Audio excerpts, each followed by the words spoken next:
Hello, we're going to do a bowl today. So of course the spindle roughing gouge which we used from the spindle set is now back in the rack and will not be used to turn a bowl, as explained in the previous videos. So we've got the bowl turning tools, and there we are. This is the packet that they were in. You've got a 3/8 bowl gouge, a 1/2 inch double scraper, and you've got a 3/16 parting tool. So we're going to use all three of those tools in this next video. But what we're going to do is take a piece of fairly wet material, and with the wet material there we're going to turn it into a part turn bowl. So we'll start off with a piece of wet material and we'll turn it into a part turn bowl. So there's our wet material there, there's the part turn bowl there when it's finished. You can see it's around about the same size. This one was turned over a year ago. It was used at the AWGB certificate course. I did it just to show students how to turn a wet turn bowl, and this piece we're going to turn into a wet turn bowl using the three tools. So I'll just put this to one side and I'll explain what we can do to mount the material on the lathe. We could put a faceplate ring on and use a faceplate ring, and I would secure that faceplate ring central to the piece of wood, and I would secure it with 1¼ inch 30mm 4 or 5 gauge screws. Alternatively, what we could do is drill a hole right down the centre, find the centre with a centre marker and then drill a hole down the centre, and then we could use a screw chuck, put the screw chuck into the jaws of the chuck and screw the blank onto the material there. So if I just show you like that, it would screw onto the material there. Alternatively, in the way I quite like to do it, is I will use a 50mm or a 45mm, depending what size jaws I've got on, Forstner bit or sawtooth bit in the pillar drill, and I would drill it down the depth of the actual drill bit itself, so that when it goes onto the jaws of the chuck it safely mounts itself on the face of the jaws of the chuck there, and it holds really well.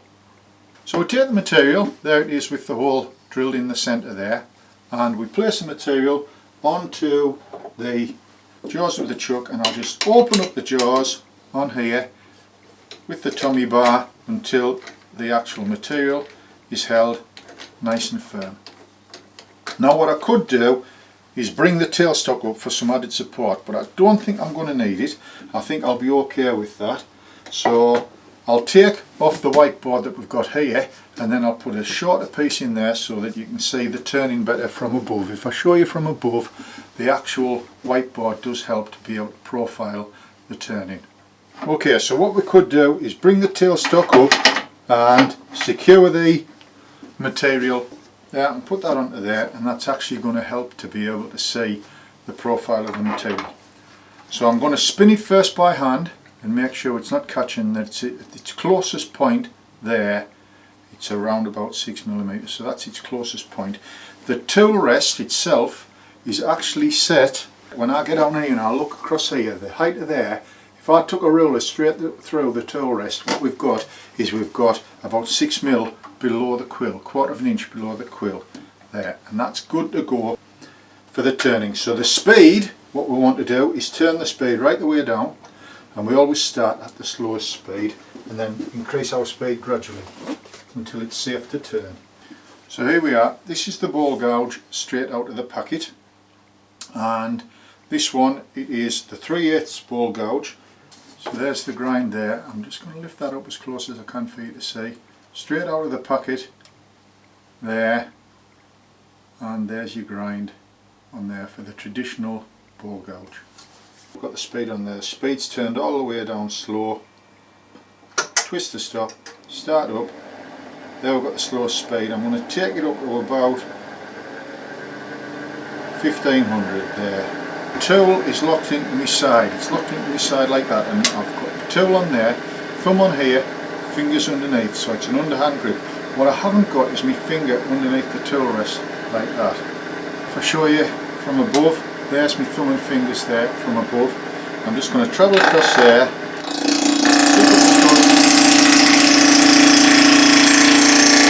the tool locked into my side,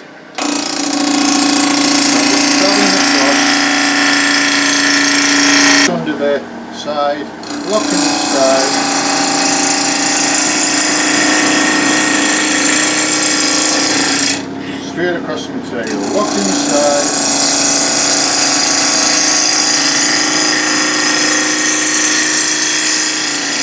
sliding straight out. I've got the tool locked in my side, I've got a good stance, feet 2 foot apart, 600mm, onto the material, and then I'm just gliding across with the level contact, truing up the blank. Stop and have a look. We've still got some flats on there. Safety lock off, onto there, thumb onto here, fingers onto there, pick the cut up, level contact, straight across the material to true it up and keep it parallel. So there you are, you can see it's level contact. If I put my finger there, you can see there's no gap between the bevel and the material. Also, what you can see as well is the speed of feed. If you think about a plane of thickness set, the material goes through at a nice even speed. So if we use the gouges in the same way, you will always get a better finish. So there we are, the traditional gouge there. Still got a little bit of flat on there. I can move it in a bit more. Thumb and fingers onto there, underhand grip, lock into the side, pick the cut up, and just glide across.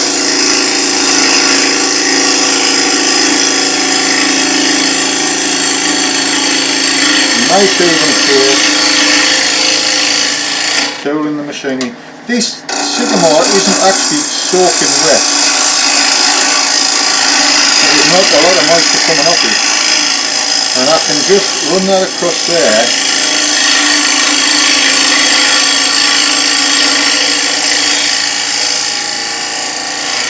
I'll show you how I would turn it into a part-turn bowl. So there, we've got a full dimension there, the largest cylinder we get. This can be a nice little nut bowl or an olive bowl, and it makes a lovely project. So right, now what I want to do is throw up the surface on here. So for that I can take the tailstock back. I'm going to take the tailstock back, and what I'm going to do is take the revolving centre out of the tailstock so that we don't have any issues with catching our elbow on the point of the centre. Turn the tool rest round this way, again about 6mm below the quill, and rotate it by hand to check that it's not catching. So what I'm going to do, I'm going to spin that by hand. I'm just going to take a cut straight across the top like that, and then true it up. So again, lock off, onto there, thumb on there, fingers underneath, locked into my side again, and just straight across,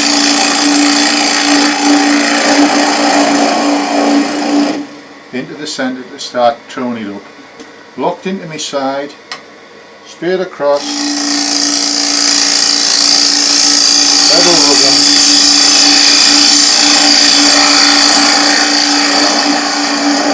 into the centre. Thumb on there, fingers on there, straight across, level rubbing, into the centre. This is just using the traditional bowl gouge, the traditional grind.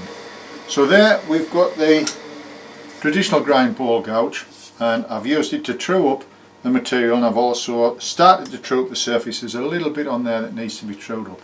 So if I compare that now to the swept back grind,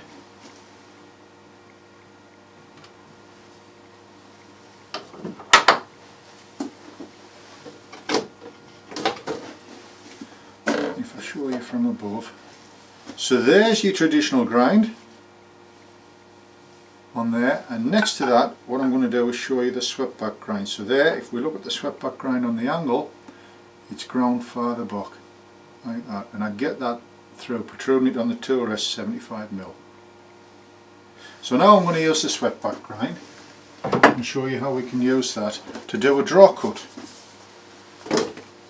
With the draw cut, what we do is we lock the tool in our side again like this, and our stance is so that we're standing with our feet 600mm apart that way, so that we're rocking backwards and forwards like this with the draw cut.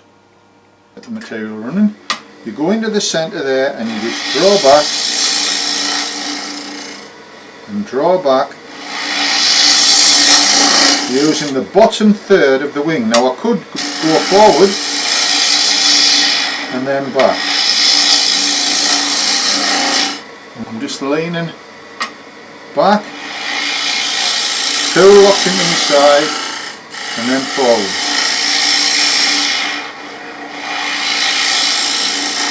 Backwards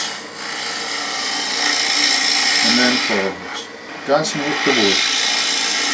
And this is a ball gouged, and the spindle roughing gouge is the one with the tang that you never use on a ball. Okay, so we've got that trued up now. Now what I would do now is I would decide on the size of my dovetail. I'm going to put a dovetail into this. You can either use a dovetail or you can use a spigot like that. That is a spigot. So I'm going to cut a dovetail into here for this little ball, and if it was a part turn ball you'd be better off using a spigot, but because this is dry enough I think to turn right to an end, I might as well put a little dovetail in there. So the size of the dovetail is 45mm because I've got an internal diameter on those jaws of 45mm. So what I can do is I can just make a little mark on the point there.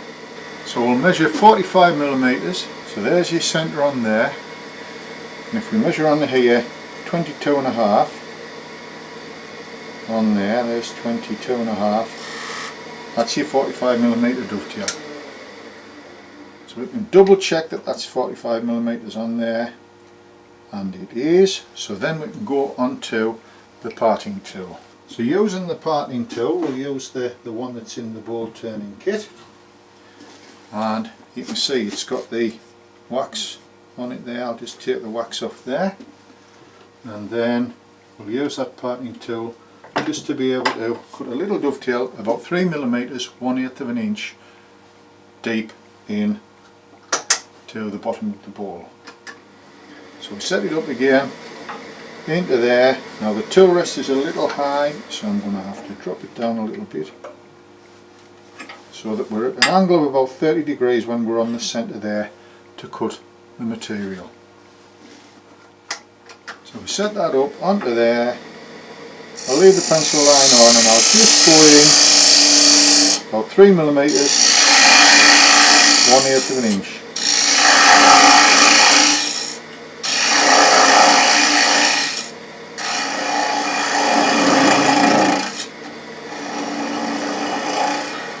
There we are, crisp it up on there,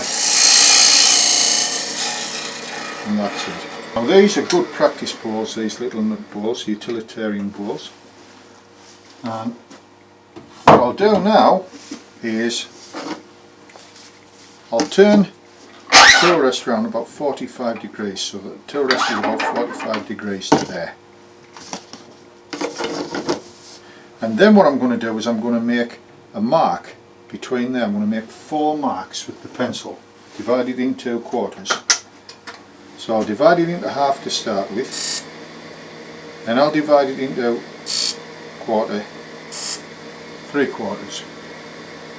And then what I'm going to do is bring the tool rest round this way, I'm going to determine the height of my ball, and the height of my ball I'm going to make that height there. It's too deep this, so what I might do is do a little ball with a lid on it. So I'll determine the height of the ball there. Then what I'm going to do is I'm going to actually divide that into quarters as well. Pencil, so I'll just divide it into half, quarter, quarter, quarter, and that there, that's the top of the ball. So what I can do at this time is I can take my parting tool again, and with the parting tool I'm just going to make a reference point there.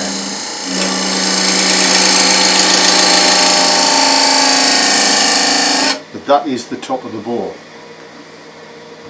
So then we can either use the traditional ball gouge to start to turn the outside, or we can use the swept back grind.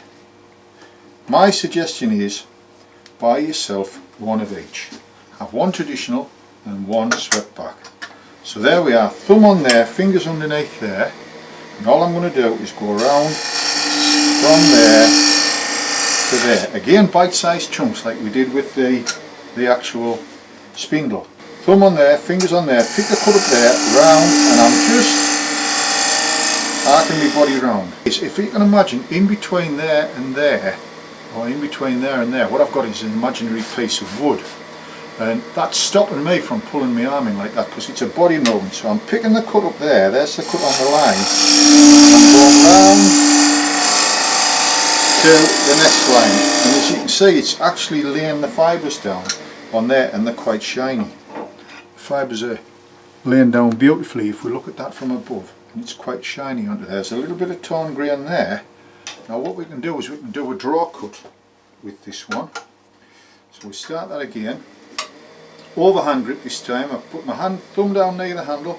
The underhand grip was there. Now you swing your thumb down to there and you do the overhand. And all I'm going to do, using the bottom third of the wing again, I'm just going to draw that round, and again it's a body movement like that. A little bit round to there, and it's a little draw cut onto the pencil line, round to there.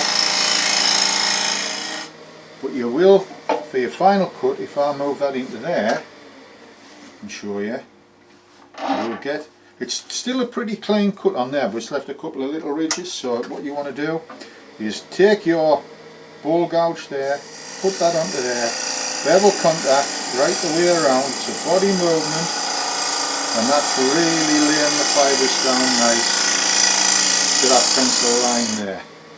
So if I come back to that, you can see the fibres are, they're laid down beautifully. In fact, it's shining.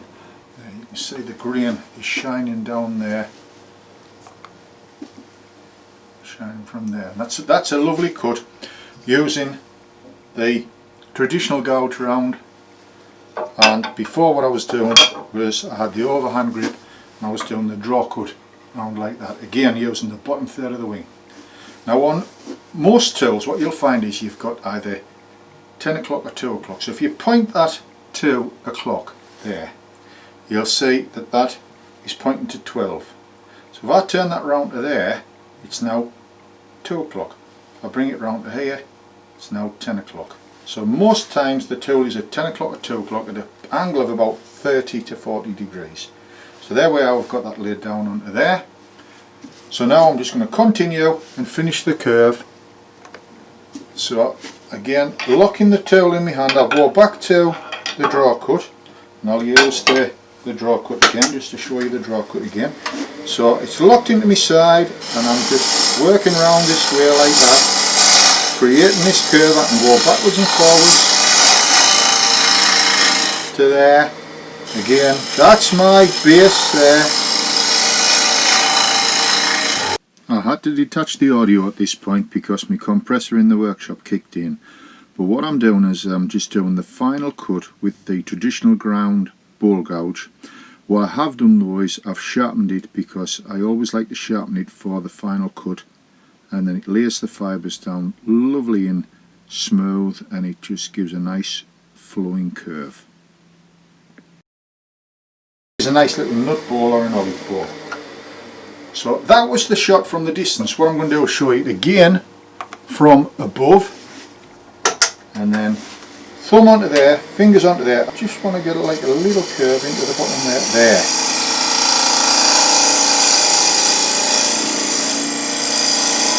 And my whole body is transferring the tool around the material. Come out of there like that. So we've got that little lip going down into there. That's quite a nice little shape for a nut bowl or a olive bowl. And as you can see, I haven't sanded it, and this grain is laid down nicely. So the only thing I want to do on the bottom here is a little draw cut and clean up the bottom of there. So I need to move the tool rest back to here, bring it round to there. You could use the wing of the tool like this because it's only a short amount. You can put that onto there and use the wing of the tool like that and draw it across. Wing onto there, draw it across like that. Just pick up the cut and gently draw it across there. And what that's done, that's laid the fibres down nicely as well. And then into here we've got a little bit of torn grain there. So what I want to do is just remove that torn grain from there, And I find the best way to do that is to take the tool like that from the centre and cut across to there.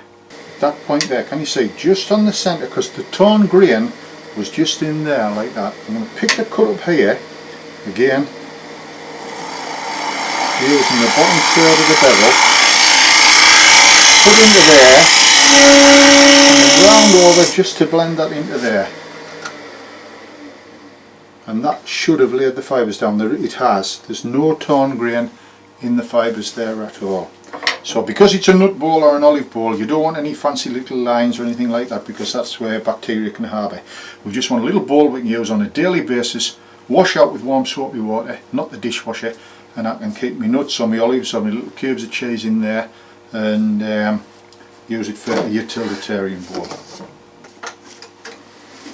Now pick the cut up there, thumb on the fingers onto there, pick the cut up and just move my body into there. Now we are locked into my body, into there, round,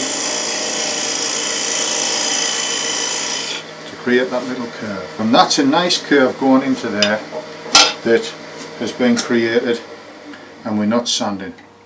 You can see that there's no torn grain in there. That's nicely cut without any torn grain. I'll take the parting tool again and I'll just make another reference point on here, and I'll open up the cut. I'm going to take the cut there, I'll put into there, open up the cut, put that here, open up the cut,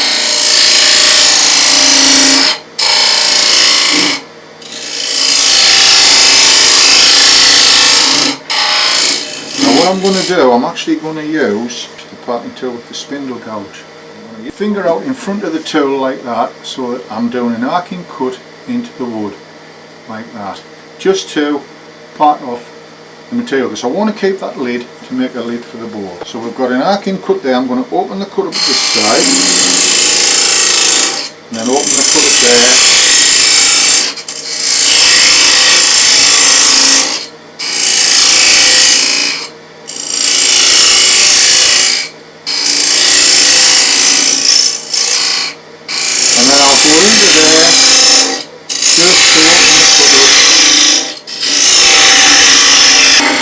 If I stop that at that, open that up, and then I should be able to just twist that and it'll come off like that and break off at the grain there. Okay, so there's the bowl. You can see it's nice and clean around the bottom. There's no torn grain, but I haven't sanded it. You can even see a shine on the edge of the wood. And that's what I'm aiming for, is getting the best finish I can get from the tool, particularly on a utilitarian piece.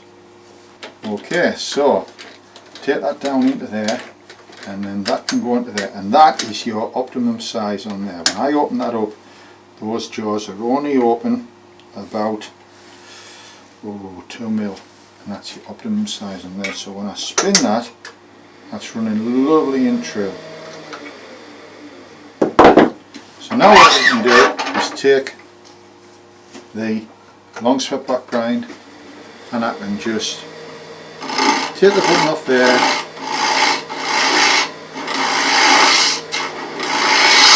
draw that back, push it in,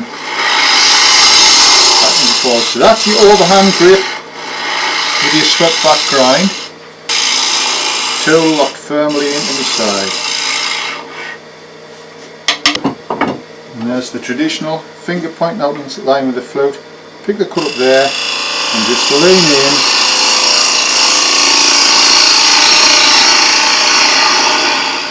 and take a shaving off the surface there. Locked into my side, pick the cut up, lean in, and just lean in, and take a nice clean surface off there. Now, when you're doing these, try practicing all these cuts for quite a few times, and then it'll just help you to be able to improve your tool skills. So use your parting tool. I'm going to use the big boy again out of there. I'm just going to make a groove in here, and that's a relief groove in case the tool itself skates back. And that's what we all tend to do when we first start turning. The tool will skate back, because you want to put your thumb on there and your fingers into here, and what happens is the tool will skate back on there. So again, With your ball gouges you could use either or. Now I personally like the swept back grind, and what I do is I put my finger there, lock the tool here, and I go in and I cut a groove into there. So thumb on there, fingers there, locked in, and go in, put the groove into there. Thumb on there, fingers onto there, and all I'll do, I'm just going to make a series of V cuts now into there, so that I've got a bevel that I can start to cut on here, and it looks like a record disc. Thumb on there, bevel of them in and round. Now create another groove or another bevel, so that you can then pick up the cut again there, into there.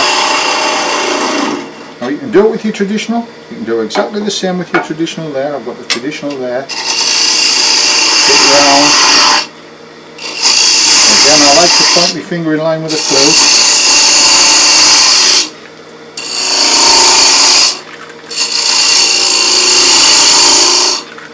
And then back to, what I really like to do is just use the swept back grind like that, just to get the bulk of it out.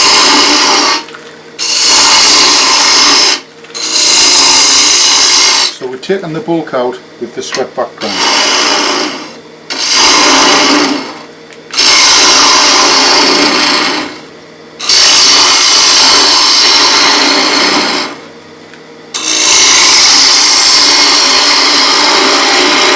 This sycamore, which I thought was very good, is actually nice and dry. It's going to make a nice little neutral. It's probably at about 14 to 16%.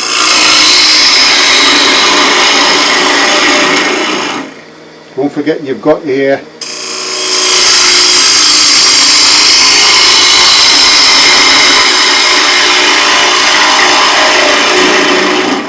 dovetail in the bottom there, but what we can do is we can use some calipers. These are called scissor calipers, and we can set these calipers up, and the scissor calipers there, what they do is they take the thickness. They're what I've got for my hats, but if I put my finger in there, you can see that the gap between the actual nut and the brass is the amount of wood I need to take off to get that finish there. So I'll set that up to the wall thickness there. So I just loosen that off and I wind that in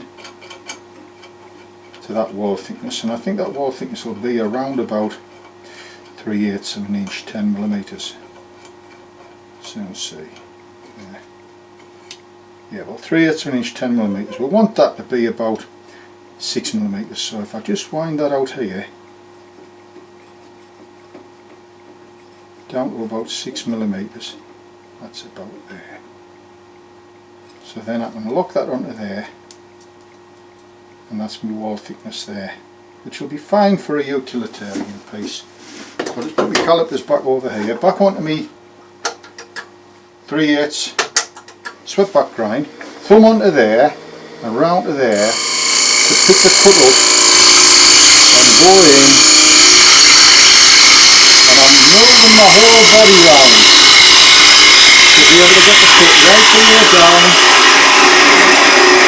into the centre, and then take the pip out. And if you can see, I'm starting at that point there, and what I'm doing is I'm moving around, I'm turning the tool around like that, and then by the time I get to the centre, the tool is almost at about 12:30.